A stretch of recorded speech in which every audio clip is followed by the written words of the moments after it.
Let's talk money. Hello and welcome to another edition of Let's Talk Money. I'm your host, Surabhi Upadhyay.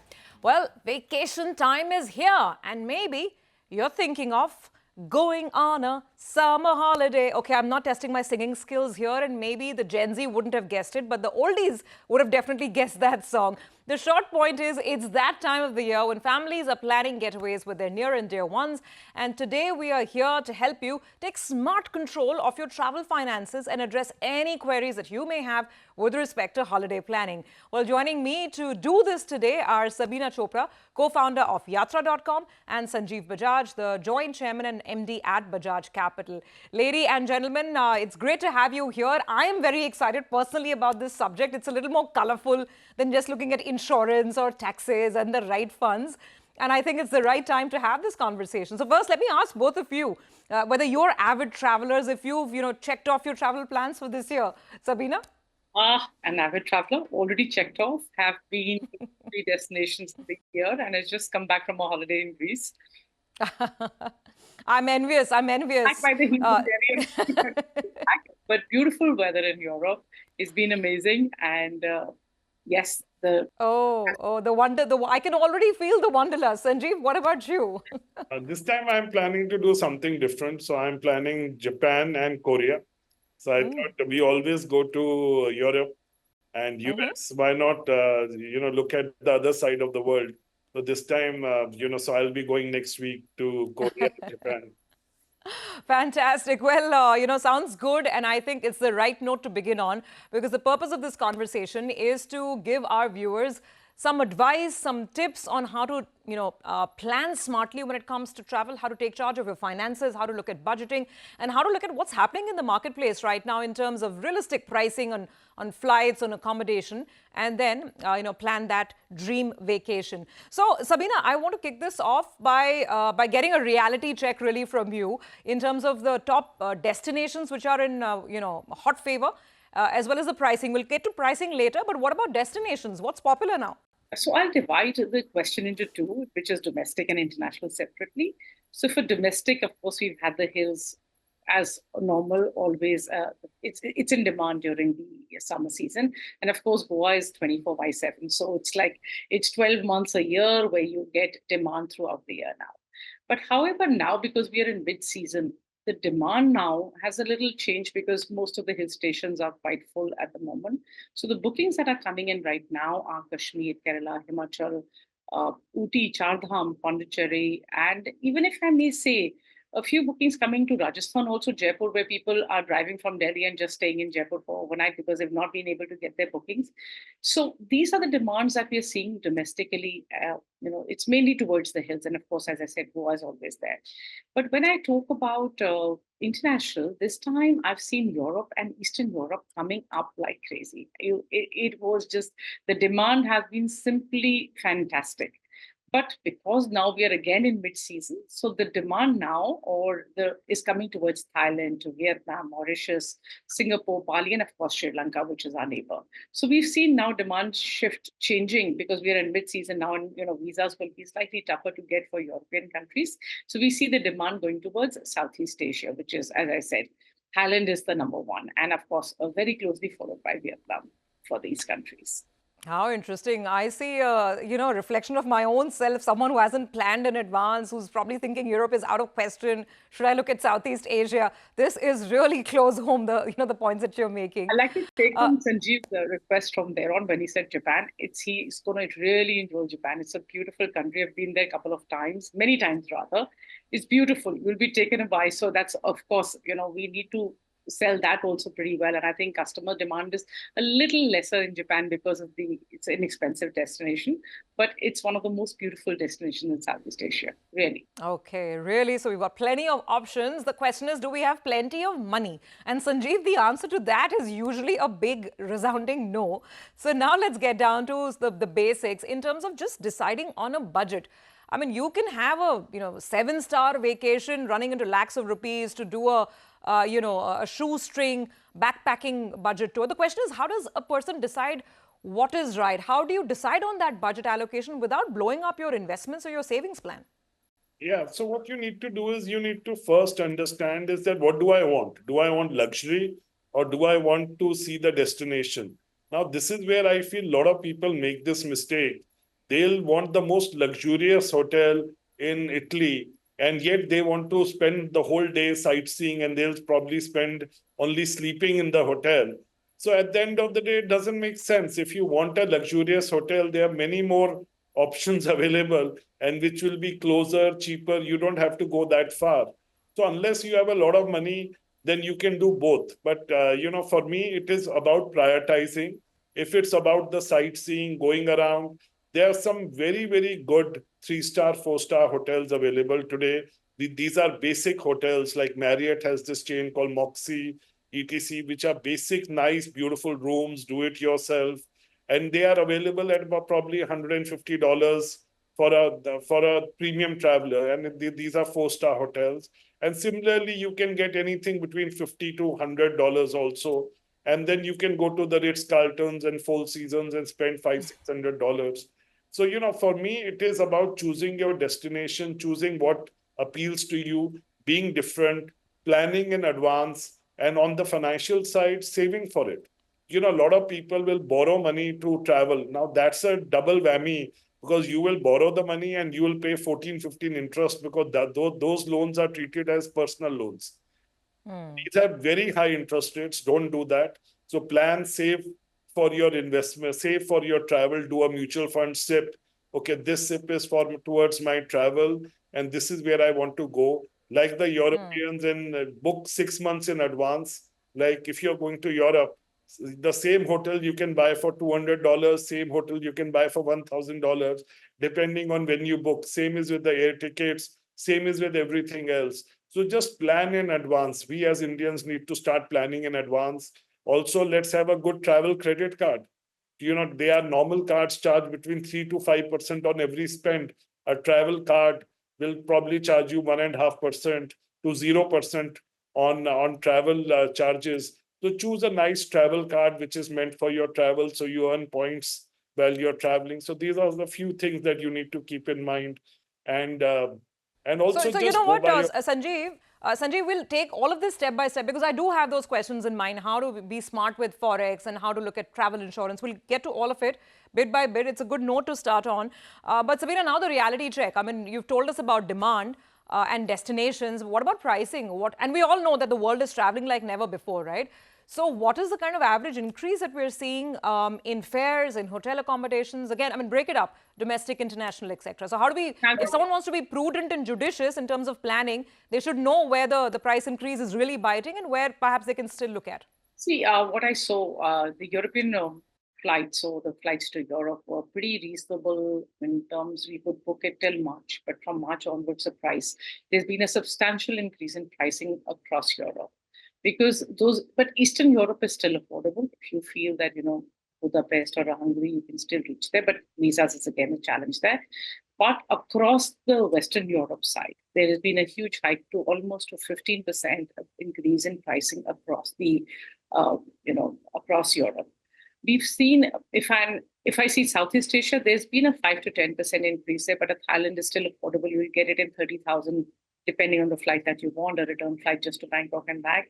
But you'll get it in, if you go to with a low cost carrier, you may get it in between, 25,000, but 30,000 is an average if I talk about Southeast Asia, which is still very affordable in terms of, I'm talking about May, June. These are the times. But Europe is slightly, I would say, there's no point looking at a price increase, even if you get a flight, because visas will be a challenge. Yeah.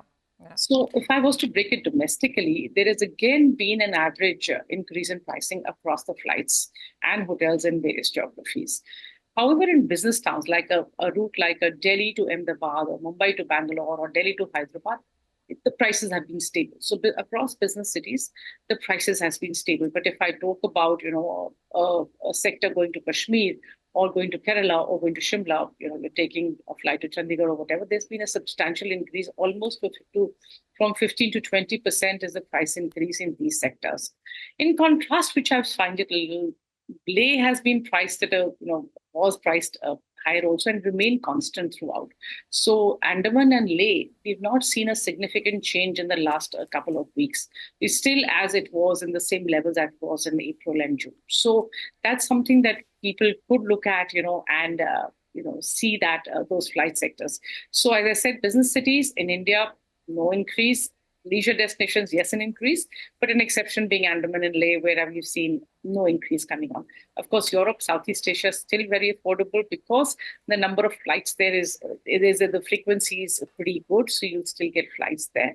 But Europe would be, at this time, visas can be a little tight because there'll be a massive rush. And flights, while you may get a reasonable price to Eastern Europe, but try your luck at the visa first before you book a ticket or book a refundable and try for a visa.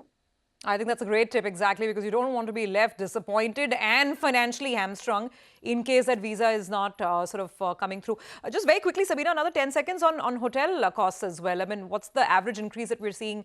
Again, it will vary region to region, but any ballpark numbers? It would be an increase of about, when I talk about the summer season, between 20 to 25% increase in the hotel tariff in the hill stations.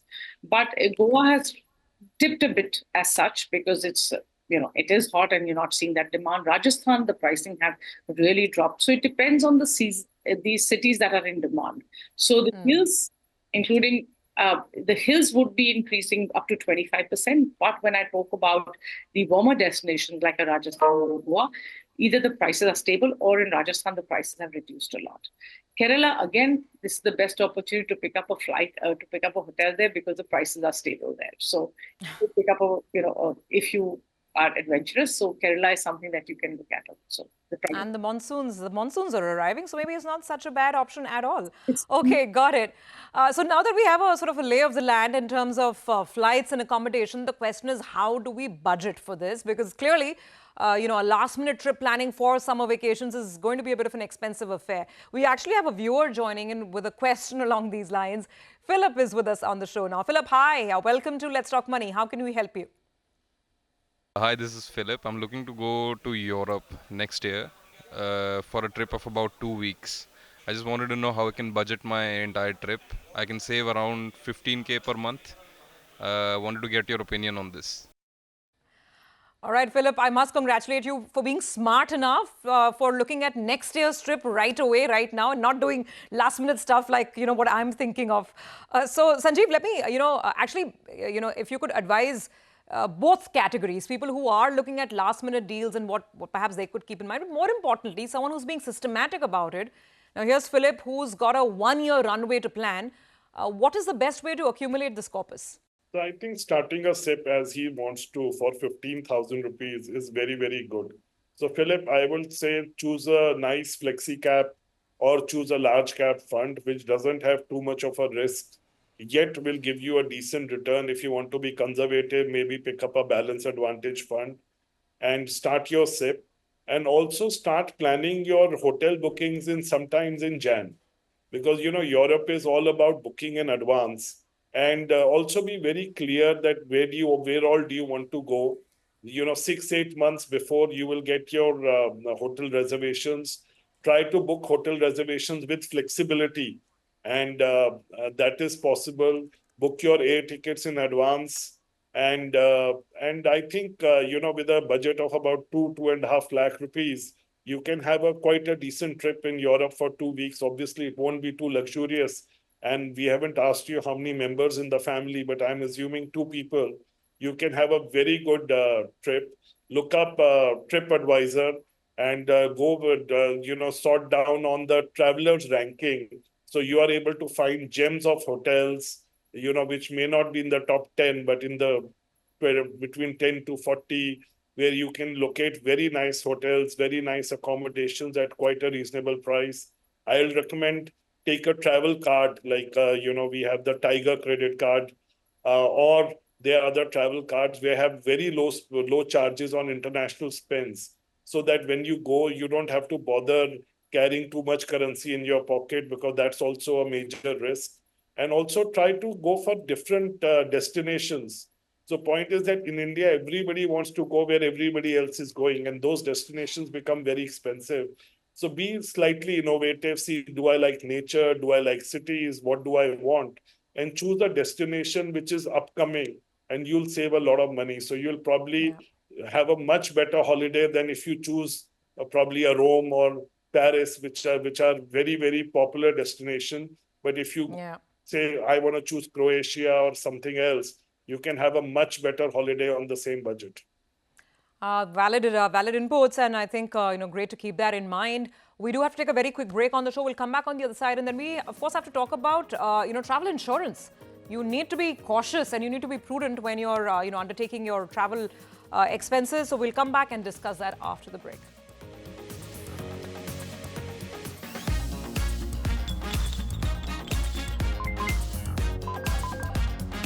Let's talk money. Welcome back. You're with us on Let's Talk Money. And this week, we are talking about how you can be smart when it comes to your summer holiday planning.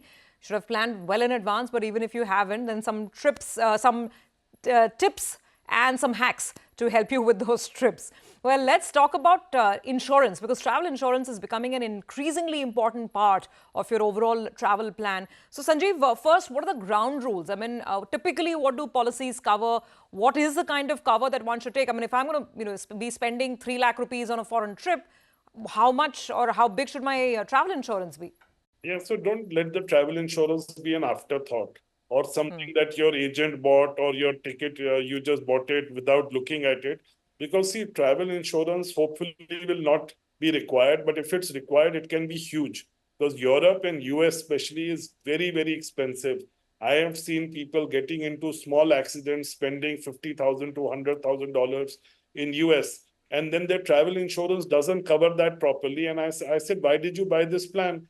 Oh, sorry, we just didn't look at it. It came with our visa. So don't do that. Spend some time. Travel insurance is generally very cheap. It will cost you anything between 500 to maybe 2,500 rupees. If you are a frequent traveler, then choose annual multi-trip policies, which are much better. Also, if you feel that you have other risks like baggage loss or other stuff, you can choose a policy which gives you that option. But one thing I like to say is that talk to a person who understands it. These are very cheap policies. So, good travel insurance for probably 2 weeks will not cost you more than 2,000 rupees. So it's very cheap, but buy a good policy for you and your family. And you can also but buy it for everyone, and it is a must for every trip. Oh, absolutely. I take your point. And 2,000 rupees is hardly any cost to pay for your absolute peace of mind when you're on vacation. We have a viewer with a question on this, actually. Gail is joining in.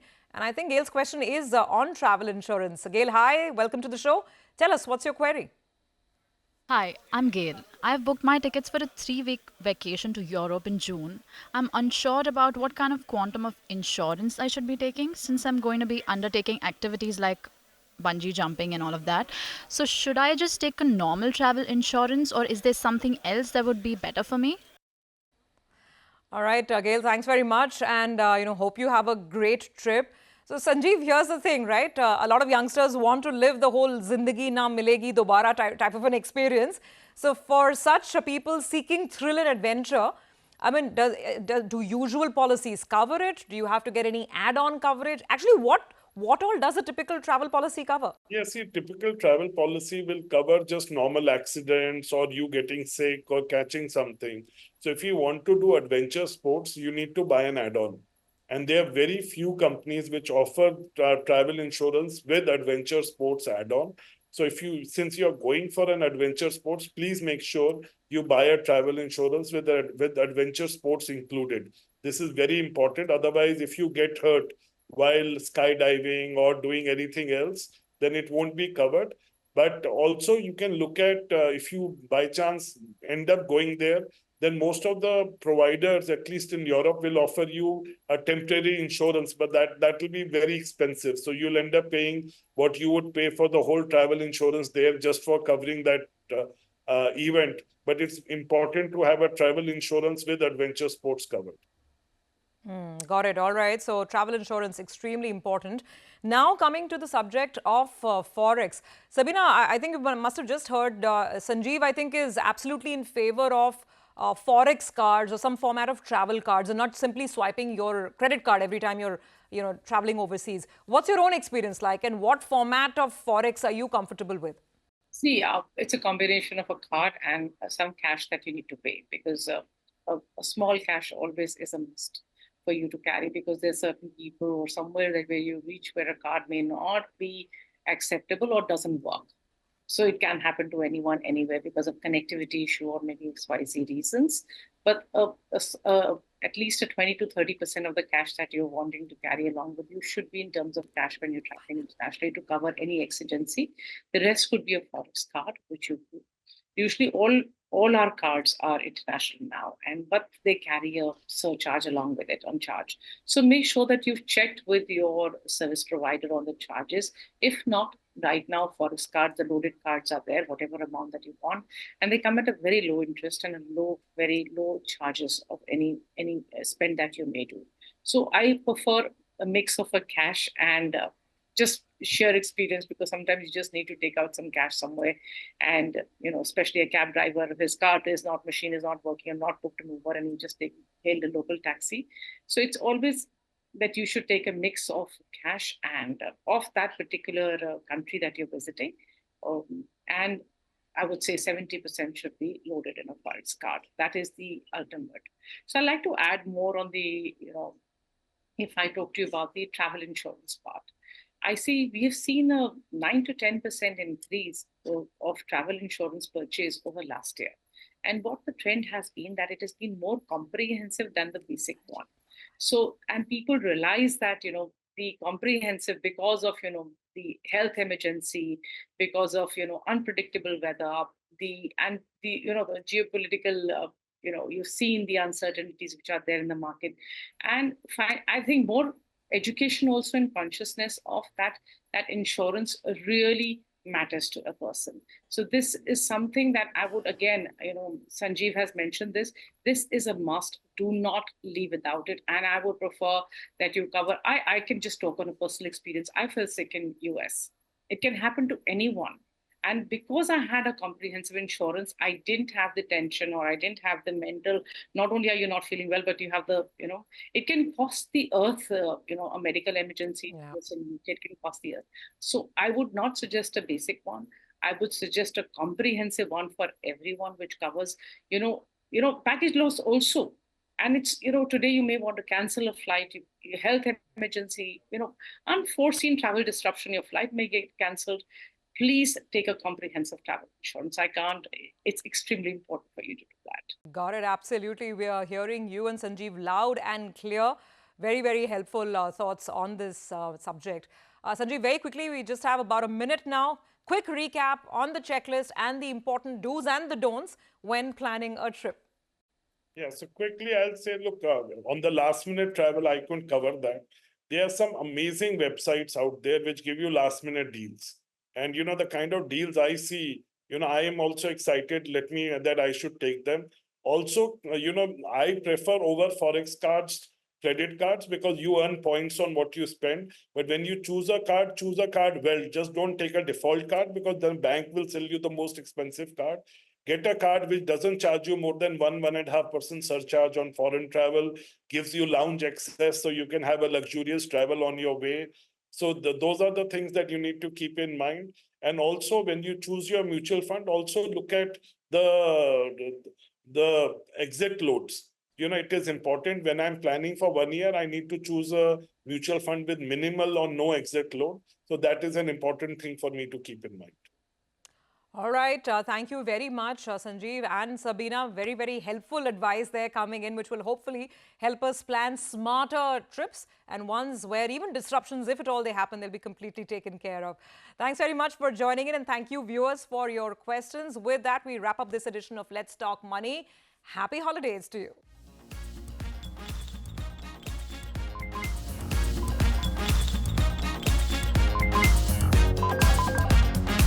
Let's talk money